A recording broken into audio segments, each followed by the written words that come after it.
Hello, welcome back. Thanks for everybody's responses, their introduction posts, as well as the first writing assignment that we've got under our belts. Just a reminder that next week or this week's writing assignment is going to be the same thing, but you're just answering the questions or you're responding to the prompts that you haven't responded to yet. Okay, so this week for our lecture, I'm just going to do a couple of housekeeping things, and then I'm actually going to switch it over to me giving a lecture about this week's reading that I recorded last semester. So you'll see me in a different outfit, and hopefully the recording quality is okay. Had some snafus this week as far as technology goes, as you guys can see. This Friday, just to remind you, we're going to meet at 9 a.m., all of us at the same time on Zoom. I'm going to send out that link tomorrow night on Thursday. It's Wednesday now. So I'm going to send out that link for you all to meet me on Zoom at 9 a.m. On Friday. And we're just going to talk real quick, introduce each other, get used to seeing our faces, and I can hear you all tell a little bit of your own story, even though I've read your introduction posts. I'm just curious to see how you all speak about yourselves. Okay, just a couple things. Some people are uploading the documents as individual prompts on different documents. If you could just upload everything on one document, that would be ideal for me, and preferably a Word document. PDFs are okay, but I do like to make little notes for myself as I go along, and it's a lot easier to add a comment onto a Word document. Okay, just a quick reminder, this is the book that you're supposed to be using, Imaginative Writing. I know there is a link on the Moodle page. Again, that's not the best link, but if that's all you have, that's all you have. If there are some pages that are missing on that link, you can hit me up and ask me, maybe I can take a picture of the reading, but I can't promise that I'm always going to be able to do that. Also, that's kind of illegal, but so is having the link of the PDF. So it is what it is. I'm getting out there and giving feedback to the first writing assignment this week. I've definitely responded to everybody's introduction posts. If this is the first you're hearing about all this stuff, please go back and watch the first video and get caught up. I'm flexible to a certain point, but it's a lot easier on both of us if you just stay up with what it is that I'm asking you to do each week on the syllabus, and you don't get behind, and then that doesn't put me behind on grading, and we all know where we stand, right? Okay, so this week we read Sea Oak by George Saunders and The Close Reading by Francine Prose, as well as the poem about the horse, that sad pastoral poem, right? So I guess I'm just going to go ahead and switch over to myself talking. The first couple seconds is just me doing more housekeeping about your discussion posts, so just ignore the first few seconds. And then it kind of abruptly ends. So I'm sorry about that, but I will see each and every one of you on Friday. Yay! Here I am. It's kind of a good rule of thumb to respond to a post that hasn't been responded to yet. That's not a requirement, but it is nice to have everybody have a response, a reply to what they've said. So if you go on there and you see that somebody has not had a response yet, go ahead and respond to them. Okay, so let's talk about close reading. Oh, it's not. So I made a little PowerPoint. I'm not always going to have a PowerPoint, but I did this time. Remember, Francine Prose said that close reading is beginning at the beginning, lingering over every word, every phrase, every image, considering how it enhanced and contributed to the story as a whole. Now, I want to point out that I broke this up into different words and phrases because I'm basically doing exactly what Francine Prose is saying that we should do. I want you to think about this sentence for a second with close reading in mind. Beginning at the beginning. What does that mean to you? Beginning at the beginning. Think about what it means. To begin at the beginning. That means you're approaching something, the start of something, You're approaching it with your own beginning of your journey in mind. Lingering over, just like we're doing now, we're lingering over each of these words. Linger means to wait and stop. Every word, every phrase, every image. And thinking about each of these things, thinking about every word, thinking about every phrase, every image, and thinking about how it enhanced. How did it enhance the story? How does the word every enhance this sentence? It enhances it because it is a specifier. It is specifying that we need to stop at every single word, every single phrase. It enhances and it contributes to the story as a whole, so the entire story, right? I'm going to pull up the other little part of this. No, don't do that. Okay, so one thing that I would like to point out from this bit of Francine prose that you read is what she uses as her reasoning behind why she started doing close reading in her classes, right? She said she was struck by how little attention her students had been taught to pay to the language, to the actual words and sentences that a writer had used. Instead, oftentimes we are taught to look at themes and criticism and construction and character development and all of these things instead of actually looking at the choices that the author, the master, made at an individual word level and an individual sentence level. So that's what we're going to be doing for a little while, at least for this first class, at least for this first video lecture. So let's do a quick close reading of the poem Barbed Wire. And then I'm going to ask you to pause this video. I'm going to ask you to reread with close reading in mind. Reread a few times, thinking about each word and each choice that the author made. And you'll be surprised at how much jumps out at you and where your mind goes when you're considering the choices that these authors made. So I'm just going to start at the beginning.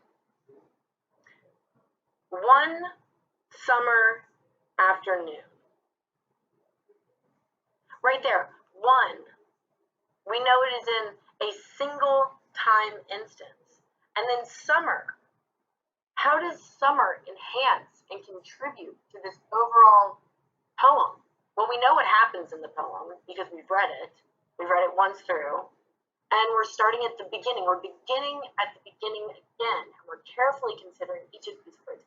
One summer afternoon. Even the phrase summer afternoon conjures a whole litany of different images and emotions. Often we think of summer afternoons as off of school, right? We're hanging with our friends. And that is what is depicted here.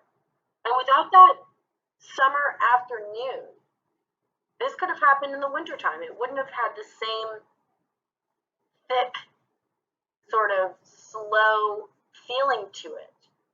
So one summer afternoon, when nothing much was happening.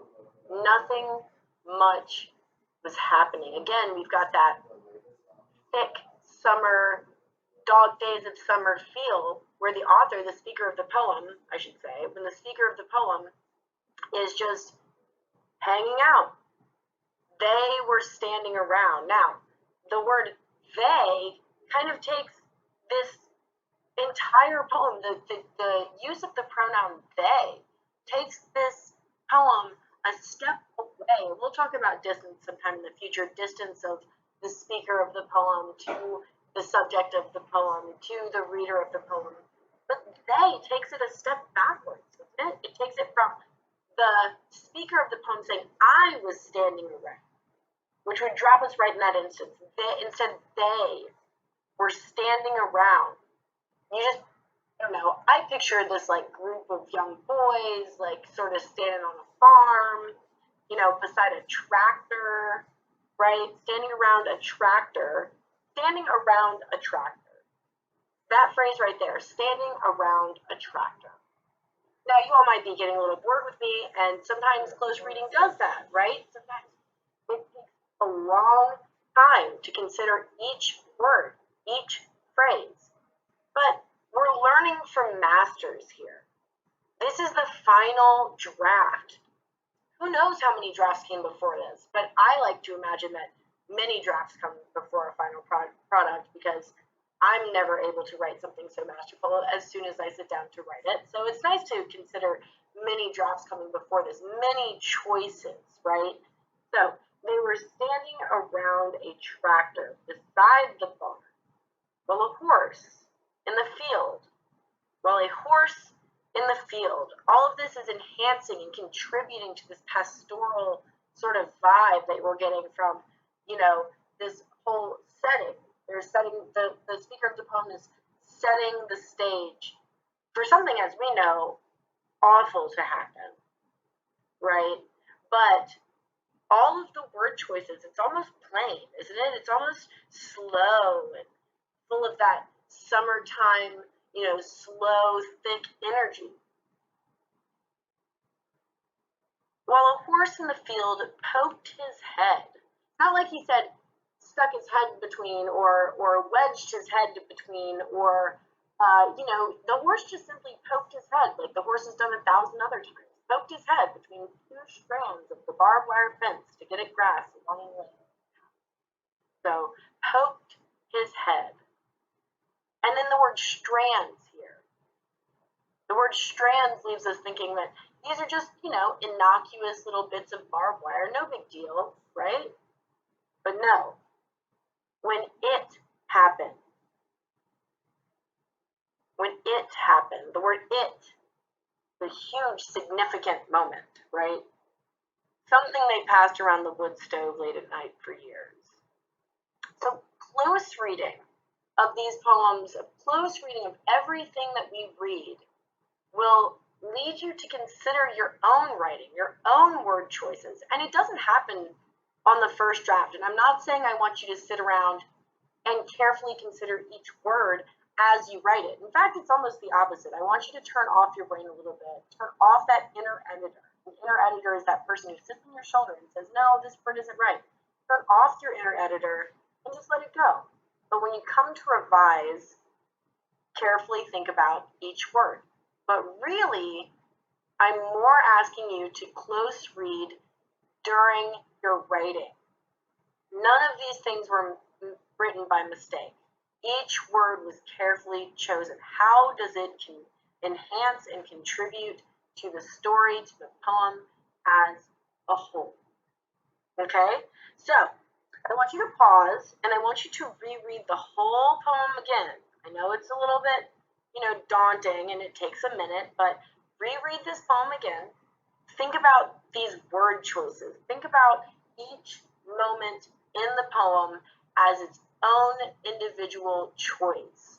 Why did the author choose this? How does it enhance and contribute? Okay? So go ahead and pause now. Okay, so now I'm going to move on to voice. And voice is really our first craft element that we're going to be working with from the textbook. So hopefully you read pages 48 and 49.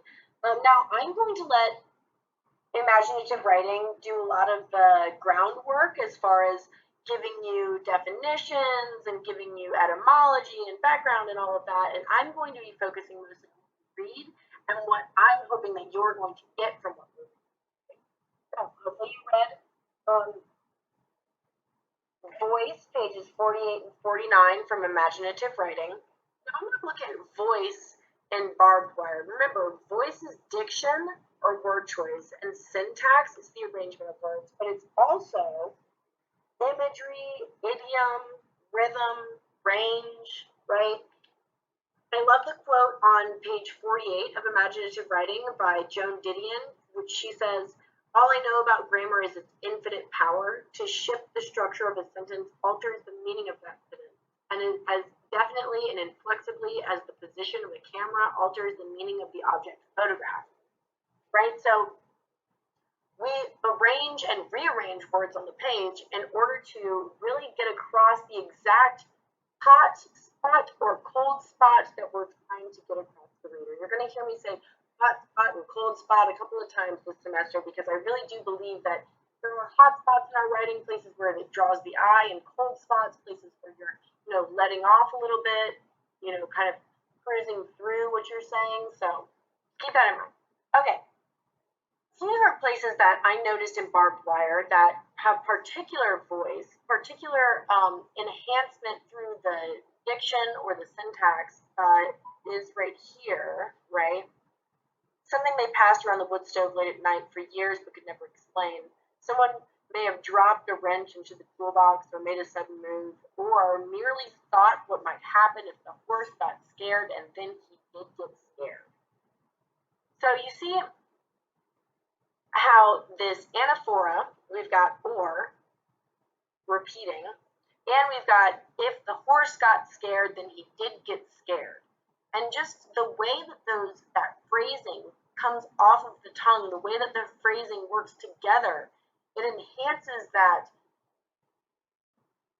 feeling of movement in that moment, and also that feeling of happenstance, or as though there was nothing that could have been done that could have changed what actually was the turnout of that afternoon.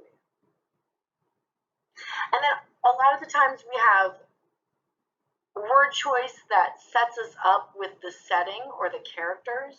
Remember, this is happening on a farm. We've got a tractor beside the barn while a horse in a barbed wire fence, right?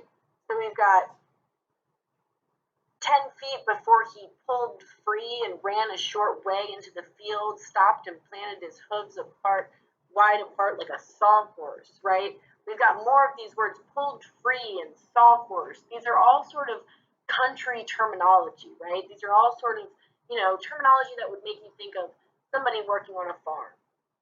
And then again, we have anaphora here, almost as if he were about to speak to them, who almost thought he could regret that he no longer had the strength to stand, and then shuddered to his knees, gave up breathing, right? So all of these enhance the voice of the piece. This author could have said, he saw the blood running off of his neck, and he turned and he looked like maybe he was going to say something to the farmers, but then he just fell on his side. Then he just fell on his side and quit breathing, and the barbed wire had blood dripping on it. Right? It wouldn't have been nearly as smooth. There's something like velveteen about this poem, right? It has such dynamic violence to it, while the voice of the poem remains calm and glass-like, right? It's something so major happens, but then it's very, very calm. Even in the last line of the poem, while the dripping wire hummed like a bowstring in the splintered air. It's like that moment of violence had hardly any effect on the atmosphere except for this humming bowstring of a dripping wire, right? Just absolutely gorgeous. I mean, I know that it's violent, but it is beautiful, isn't it? The voice in this, I just love it. Okay, so for your discussion post this week, I'm asking you to find places in the 2 bits of reading that you think epitomize voice. So that's something that you can think about when you're looking at this poem again and again and again. Now, for Sea Oak, I hope you all enjoyed Sea Oak. I know that it's pretty ridiculous and wild and out there, and George Saunders just is out there. He's one of my favorite authors of all time. If you've never read Lincoln and the Bardo, you should write that. I love George Saunders. And this story is no exception. And if you're talking about voice, every single page, every character, there is so much dynamic voice in this piece. So I'm just going to look at the very first paragraph here. I'm going to read it out loud. Why not, right? At 6, Mr. Brent comes on the PA and shouts, "Welcome to Joysticks." Then he announces, "Shirts off." We take off our flight jackets and fold them up. We take off our shirts and fold them up. Our scarves we leave on. Thomas Kierster's our beautiful boy. He's got long muscles and bright blue eyes. The minute his shirt comes off, two fat ladies hustle up the aisle and stick some money in his pants and ask if will he be their pilot. He says sure. He brings their salads. He brings their soups. My phone rings and the caller tells me to come see her in the Spitfire mock-up. Does she want me to be her pilot? I'm hoping. Inside the Spitfire is Margie, who says she's been diagnosed with chronic shyness syndrome, then hands me an Instamatic and offers me $10 for a close-up of Thomas's push. Do I do it? Yes, I do. So, you can just hear this character's voice, can't you? There's just something going on here that sounds at once bored, but he's obviously used to this situation and he's kind of desperate, isn't he? He's in this weird, strange world that we are just thrown into, that we're pretty sure there's some stripping going on, but there's also some weird, he's a waiter of some sort. So, let's look at some places where I find particularly full of voice. Right here in the very second line, then he announces shirts off, right? And we've got it capitalized. So we know shirts off is some kind of fancy, ringing of a bell where Mr. Front comes up and says, shirts off, and all the men in the room know exactly what they're supposed to do. It's familiar to the speaker. He could explain it, right? He could say, then Mr. Front says, shirts off, which is the command of what we're supposed to do when we're supposed to take our shirts off. But no, he doesn't. He's familiar with this number.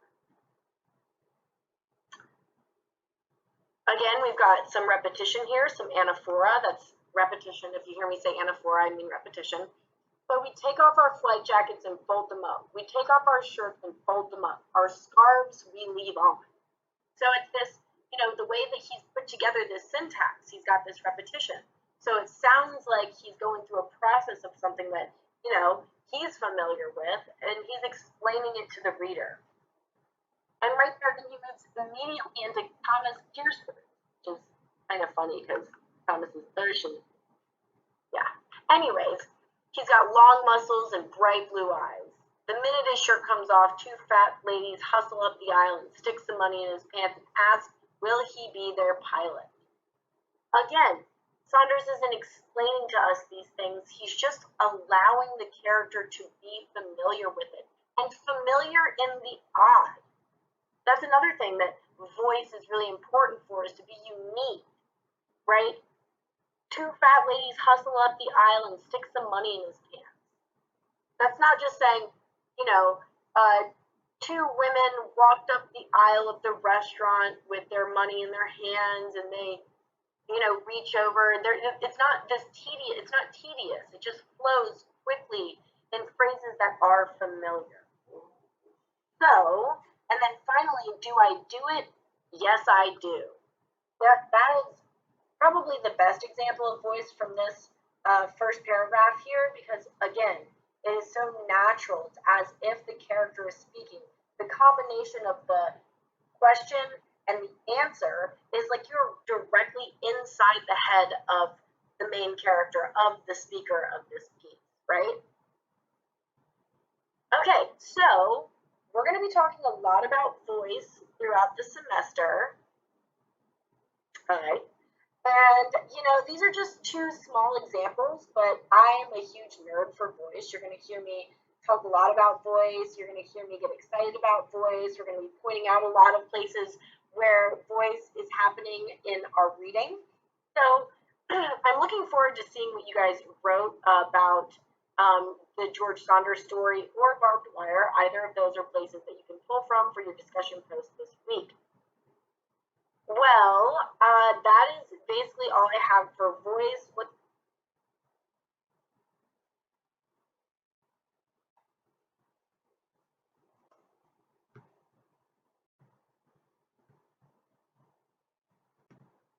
Okay. All set. All right. I hope you enjoyed that and you learned a lot about close reading. That's what we covered in the first Francine Prose chapter, as well as what we read this week. Okay, let's take a look at what we've got on the schedule. So the office hours, choose yours by September 15th. Things have gotten a little weird with that. We'll talk about that on Friday. If you haven't chosen yours yet, don't worry about it. Wait until after Friday. If you choose them this week, that's okay. We'll work it out. It's going to be fine. But just please come to Friday's Zoom meeting. Next week, I moved this up. Let's see. Next week, we're starting on nonfiction. Next week is the first week that we really need to have that imaginative writing textbook. So make sure you have that. We've got a couple of things out of the textbook, and then nothing so far out on Moodle yet. This is going to be the beginning of the Open Creativity Project. I'll tell you all about that soon. And we're going to be doing some nonfiction. I feel like nonfiction is a really easy way to break into creative writing because we all have our own perspective, right? We all have something to say about our own experience in life. And everybody's experience is somewhat the same, but it's also completely different. So I'm really looking forward to talking to you all about nonfiction. And then we have 2 weeks of that and then a workshop. And I will be sending out those workshop groups soon. So you guys can kind of, if you want to touch base with your group, get to know each other, etc. Okay. Well, thank you for tuning in, and I will see you all on Friday.